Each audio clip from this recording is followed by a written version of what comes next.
Halo, selamat pagi semuanya. Pada kesempatan pagi hari ini, izinkan saya memperkenalkan diri. Perkenalkan, nama saya Aneliska Mulida dari kelas 10 papan ketiga. Jalan-jalan ke kampung Kauman, jangan lupa membalikan sepat.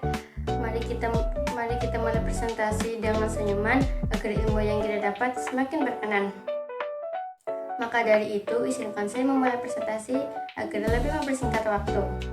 Apakah kalian tahu apakah itu Pascal? Maka dari itu, simak video berikut ini dengan teliti ya. Pascal adalah bahasa pemrograman tingkat tinggi yang dirancang untuk memfasilitasi pengembangan perangkat lunak yang jelas, terstruktur, dan mudah dipelihara. Nama ini diambil dari matematikawan, fisikawan, dan filsuf Prancis Blaise Pascal sebagai penghormatan atas kontribusinya dalam bidang logika dan matematika. Pascal dikembangkan oleh Niklaus Wirth, seorang ilmuwan komputer dari Swiss pada akhir tahun 1960-an hingga awal 1970-an. Versi pertama dirilis pada tahun 1970. Tujuan utamanya adalah untuk menjadi bahasa yang cocok untuk pengajaran pemrograman dan menekankan prinsip-prinsip pemrograman terstruktur, seperti penggunaan blok kode, perulangan terkontrol, dan pengendalian aliran yang jelas. Sebelumnya, bahasa pemrograman seringkali tidak memiliki aturan yang ketat, menyebabkan kode yang sulit dibaca dan dipelihara.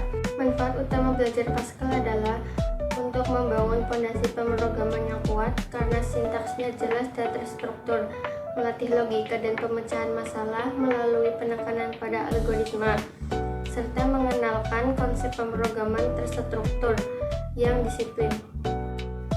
Ciri-ciri utama Pascal. 1.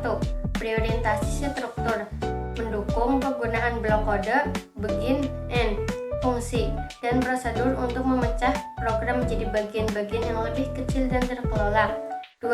Jenis data yang jelas, memiliki jenis data dasar seperti integer, real, char, boolean, dan memungkinkan pembuatan jenis data custom melalui tipe dan record.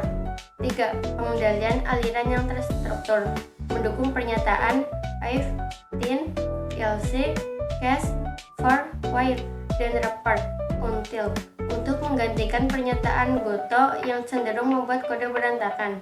4.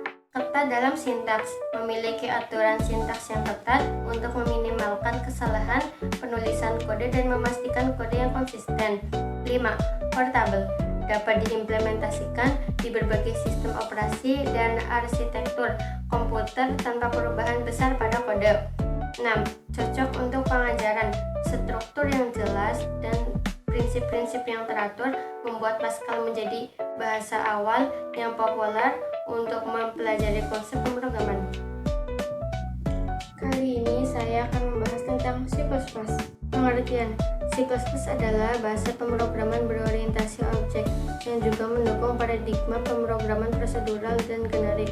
Ini adalah bahasa yang kompilasi diterjemahkan ke kode mesin sebelum dijalankan dan dikenal karena kecepatan, fleksibilitas, dan kemampuan untuk mengakses perangkat keras secara langsung. Sejarah tentang C++ diciptakan oleh Bernie Stroustrup pada awal tahun 1980-an di Bell Labs. Awalnya bernama Ciwix Classes karena merupakan perluasan bahasa C dengan menambahkan fitur kelas untuk OOP. Nama ini diubah menjadi C++ pada tahun 1983. Tanda plus adalah operator penambahan di chip yang melambangkan bahwa C++ adalah perbaikan dari C. Sudah mengalami beberapa revisi standar, antara lain C++ 98, C++ 03, C++ 11 yang sangat penting karena menambahkan banyak fitur baru, C++ 14, C++ 17, C++ 20, dan C++ 23. Penggunaan C++ banyak digunakan di berbagai bidang, antara lain 1. Pemrograman sistem operasi, misal sebagai Windows, Linux, driver perangkat, kernel. 2. Permainan, banyak game dibuat dengan C++ karena kecepatannya, misal menggunakan mesin game seperti Unreal Engine. 3. Perangkat keras tertanam, perangkat elektronik seperti TV, mobil, mesin industri. 4. Aplikasi desktop, aplikasi berbasis GUI, misal Adobe Photoscape, Microsoft Office bagian. 5. Ilmu komputer dan penelitian, simulasi ilmiah, pemrosesan data besar. 6. Jaringan dan kemampuan, aplikasi jaringan, perangkat lunak, kemampuan. Keunggulan dan kekurangan. Keunggulan: cepat, fleksibel, kontrol tinggi, banyak perpustakaan, mendukung berbagai paradigma pemrograman.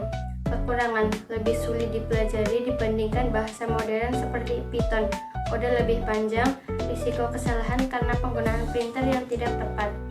Baik teman-teman semuanya, tidak terasa kita sudah di ujung presentasi, dan mungkin presentasi saya cukupkan sampai di sini karena di sana dia sudah berbagi dengan yang lain. Mohon maaf jika presentasi ini terlalu singkat. Semua itu bukan karena nggak ada waktu, tapi memang udah nggak ada rasa. Jadi untuk apa lama-lama? Setiap cerita ada titiknya, setiap pertemuan ada akhirnya. Dan hari ini izinkan saya untuk menutup presentasi dengan satu kalimat terima kasih. Saya Ana Rizka Mulida, saya pamit undur diri. Semoga kita bisa bertemu di ketidaksengajaan lain hari. Wassalamualaikum warahmatullahi wabarakatuh.